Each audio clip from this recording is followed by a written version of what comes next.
तो माली का नाम सुखों की खान, भागों वाला, नसीबों वाला, इस मालिक के नाम से जुड़ता है।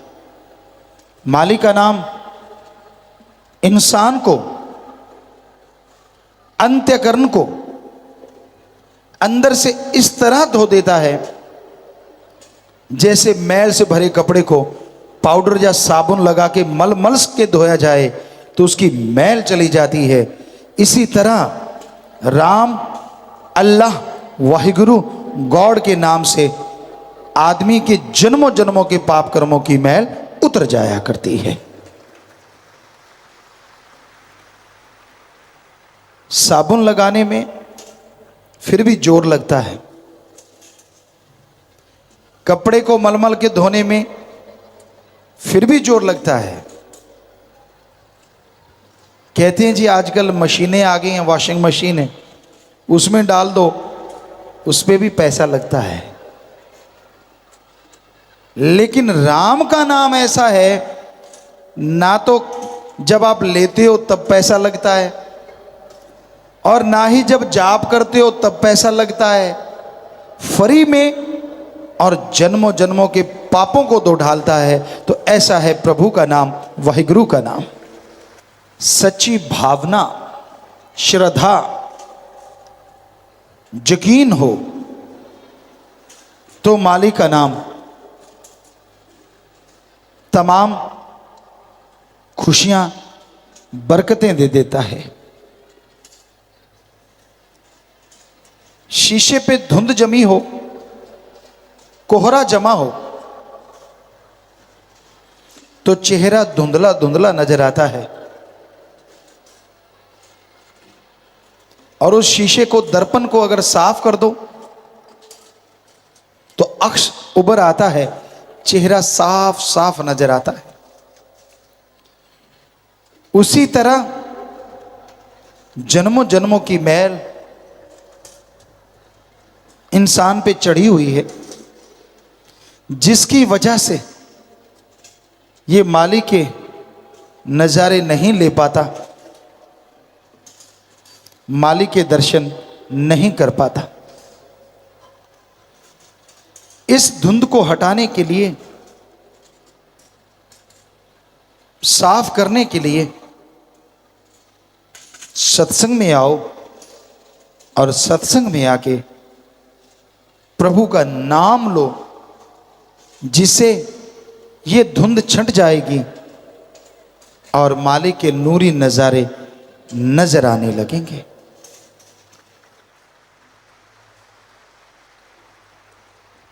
मालिक के नूरी नज़ारे में क्या रखा है? कई लोग ये पूछते हैं, आप दुनिया में शराब पीते हैं, पोस्त, भंग, अफीम, चरस, हेरोइन, स्मैक, आक दतूरा, पता नहीं कितनी तरह के मेडिकल नशे, आप यह नशे करते हैं गम भुलाने के लिए, दुख मिटाने के लिए, लेकिन होता कई बार इससे उल्टा है। नशे करते हो, थोड़ी देर के लिए गम दुख दर्द भूल गए, सो गए बेहोशी के आलम में, और जब उठोगे तो वो दुख, वो गम, वो दर्द आगे से कई गुना बढ़ जाया करता है। नशा जो भी करता है वो अपने शरीर का नाश करता है, अपने घर परिवार को तबाही बर्बादी की तरफ लेके जाता है। समाज में कोई उसकी इज्जत नहीं करता कि पता नहीं कब गालियां दे दे, कब मारने पीटने लग जाए। हम आपको नशा करने से रोकते नहीं, नशा करो, पर ऐसा नशा करो जिससे शरीर मजबूत हो जाए। ऐसा नशा करो जिससे दिमाग तंदुरुस्त हो जाए, आत्मा बलवान हो जाए। ऐसा नशा करो जिसको बार बार पीना ना पड़े, वो नशा जो अंदर सुरूर भर देता है, अंदर मस्ती भर देता है और चेहरे पे नूर भर देता है, वो नशा है अल्लाह वाहिगुरु राम के नाम का। आपने नशा करना है तो करो, ऐसा नशा करने से समाज में इज्जत आती है, दिलो दिमाग तंदुरुस्त होते हैं, तमाम खुशियां मिलती हैं, आत्मिक शांति मिलती है, परमानंद मिलता है। लेकिन कई बार होता है, कई लोग मन के इतने सताए होते हैं, काल की मोहरें लगी होती हैं कानों पे, संतों के वचन उनको अच्छे नहीं लगते, संतों द्वारा कही गई बात उन्हें पसंद नहीं आती। हम आपको कई बार बात सुनाते हैं कि एक बार एक कोई किसान था, जिमींदार था, और उसके पास घोड़ा था। वो घोड़े पे खेत में से चने ढो रहा था, छाटी बोरा घोड़े पे डाल रखा था। तो उसने क्या किया, एक तरफ चने डाल लिए और एक तरफ बालू रेत डालने लगा। सामने एक कोई समझदार किसान देख रहा था, वो उसके पास आया, कहता है यार क्या कर रहा है तू, इधर रेता क्यों डाल रहा है? कहता मैं वजन बराबर कर रहा हूं, भार सामा कर रहे हैं। कहने लगा कैसे? कहता उधर 2 मन चने हैं और इधर 2 मन रेता डाल लूंगा तो बैलेंस हो जाएगा। वो किसान कहने लगा कि वजन बराबर करना है तो 1 मन चने इधर डाल ले, 1 मन चने इधर डाल ले, घोड़ा 2 मन वजन फालतू उठाने से बच जाएगा। बात तो सही थी, लेकिन अड़ियल टट्टू भी कई होते हैं। कहने लगा सुन, घोड़ा किसका? कहता भाई तेरा। बोरा किसका? कहता वो भी तेरा। चने किसके? कहता वो भी तेरे। कहता तेरे पेट में दर्द क्यों हो रहा है? मैं तो ऐसे लेके जाऊंगा। हटा लो, समझा लो जिसको समझाना है। कई ऐसे अक्खड़ होते हैं, नहीं मानते किसी की बात, नहीं सुनते किसी की बात, जैसा दिमाग में फंस गया गेर। पुराने टाइम में ट्रैक्टर हुआ करते थे कई, आजकल तो नई टेक्निक आ गई है, उनके गेर अड़ जाते थे। हम भी एक ट्रैक्टर चलाया करते थे, जीटर था, तो छोटे से थे, शायद 7-8 साल के रहे होंगे, 9 साल के, तो वो कई बार उसका बैक गेयर अड़ जाता।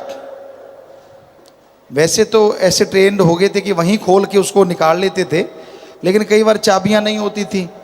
अब बैक गियर अड़ गया, खेत में काम करते करते घर पे चाबियां हैं, बस फिर बैग ही घर लेके आते कि चल बेटा इधर ही चल, स्टीयरिंग पीछे।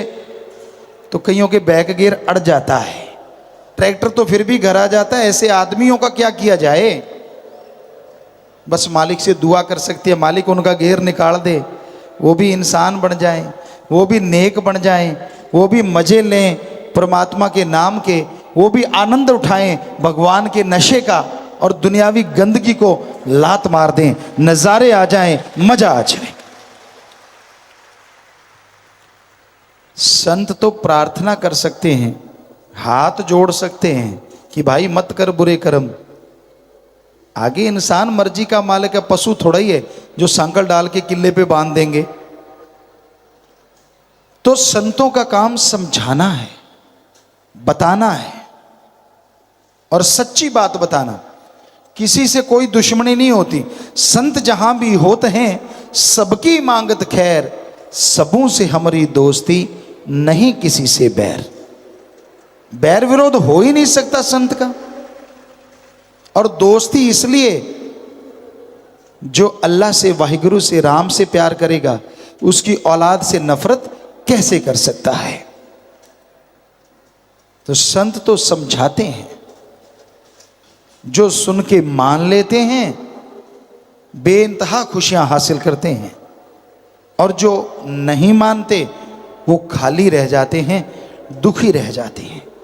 माने की गति कही ना जाए, ना माने पीछे पछताए।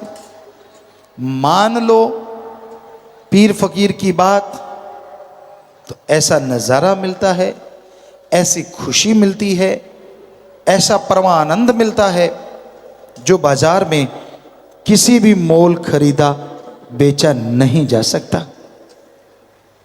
सो वचन मान के जो अमल करते हैं, पीर फकीर की बात मान के जो चला करते हैं, उन्हें जिंदगी में कभी किसी चीज की कमी नहीं रहती। पीर फकीर बताते हैं सुमरन करो, उससे आत्मबल आता है, अंदर का हौसला, बुलंद हौसले हो जाते हैं। और जिनके हौसले बुलंद होते हैं, मुश्किलें उनके सामने ढेरी हो जाती हैं, मुश्किलें उनके सामने कभी रुका नहीं करती। तो संत पीर फकीर दुआ करते हैं, सबके भले के लिए प्रेरणा करते हैं। मालिक का सुमरन करो, मालिक से मालिक को मांगो, ये प्रार्थना करते हैं। तो आप ओम हरि अल्लाह वाहिगुरु का नाम जपा करो। उसके नाम में बेइंतहा लज्जत है, आनंद है, स्वाद है, नशा है, खुशियां हैं, और इंसान मस्ती से माला माल हो जाता है। दुई द्वेष के चक्कर में मत पड़ो, क्यों किंतु परंतु के झमेलों में मत पड़ो। वचन सुनो और वचन मानो। तो जैसे जीवन बीमा होता है, वैसे आपकी आत्मा का बीमा हो जाएगा। यहां भी चिंता फ्री, टेंशन फ्री रहेगी आत्मा, और आगे भी जन्म मरण के चक्कर में नहीं पड़ेगी, वरना मालिक की गोद में बैठ के बेइंतहा खुशियां हासिल करेगी। तो परम पिता परमात्मा का नाम लेने में बड़ी लज्जतें हैं, बड़ी खुशियां हैं, बड़ी बरकतें हैं। मालिक बिन मांगे झोलियां भर देता है, बिन मांगे मोती मिले और मांगे मिले ना भीख। बिन मांगे, जब सच्ची भावना से आप चली पड़े तो फिर वो जानता है आपको क्या चाहिए, मांगने नहीं देता, अपने आप दे देता है।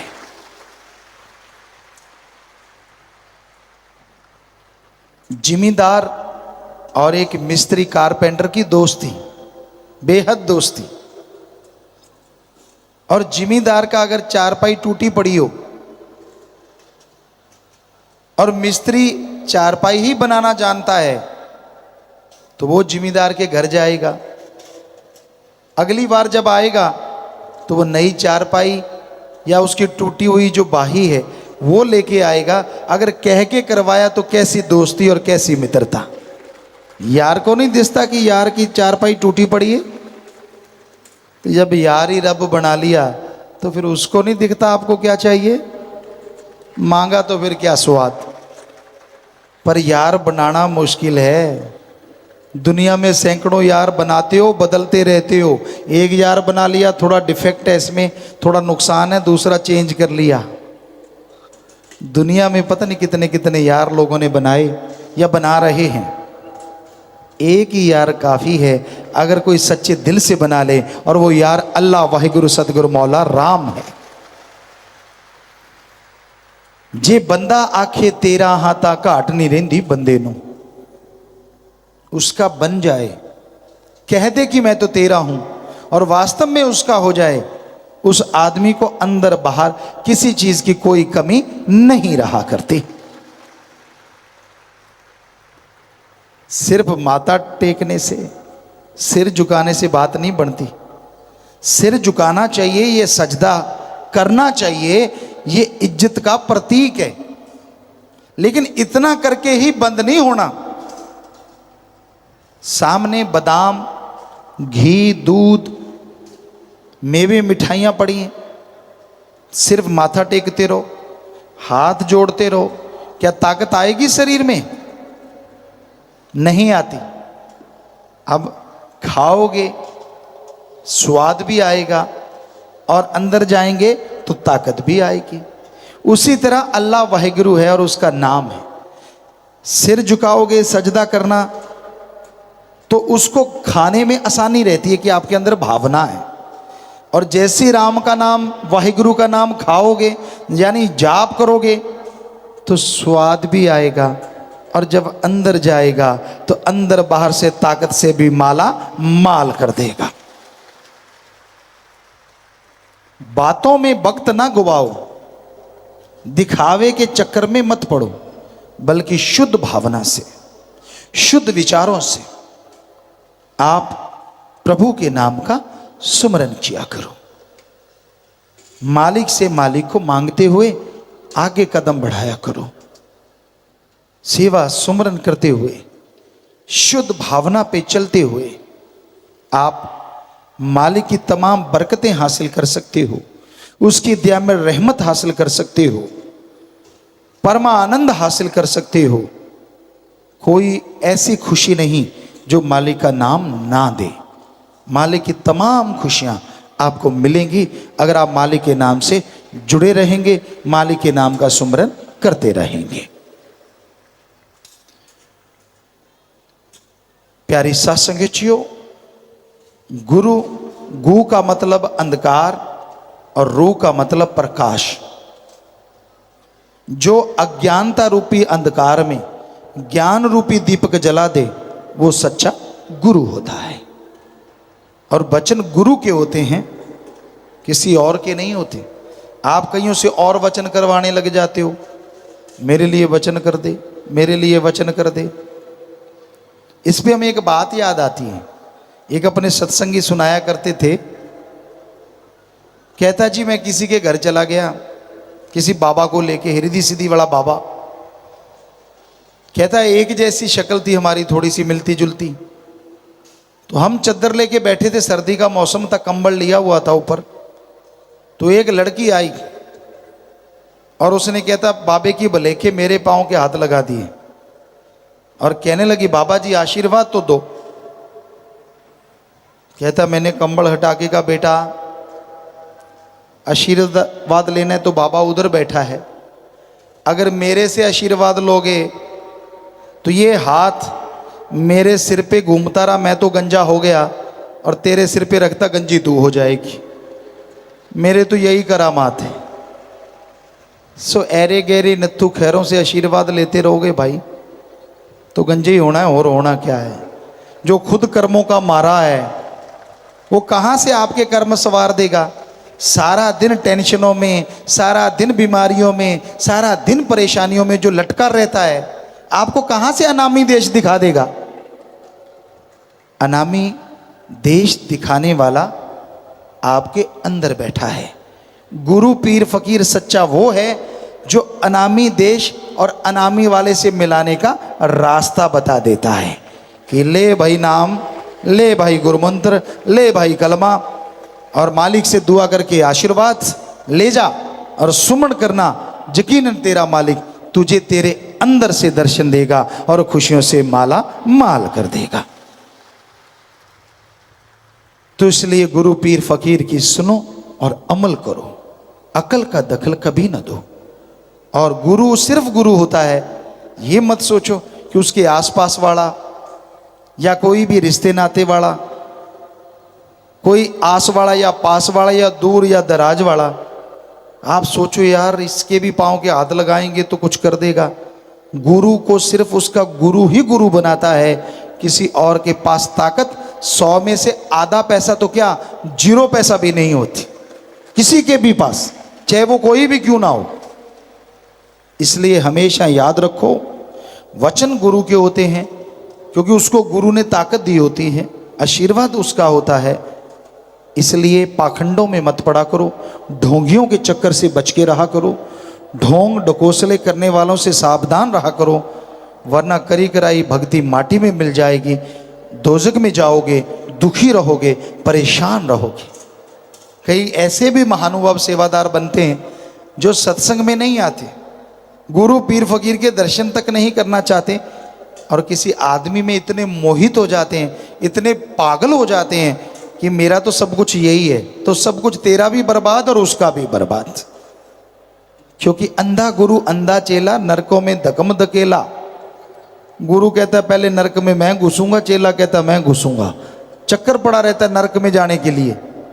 इसलिए जो रूहानियत के सच्चे संत पीर फकीर होते हैं उनकी बात सुना करो, उनके वचन माना करो, उनके अलावा किसी के वचन नहीं होते, सवाल पैदा नहीं होता। गुरु ही गुरु को नवाजता है, गुरु ही वचनों का अधिकारी होता है, और किसी का कोई वचन नहीं होता। ये हमेशा दिमाग में याद रखा करो। तो भाई, संतों का काम सच बताना, मानना ना मानना आपकी मर्जी।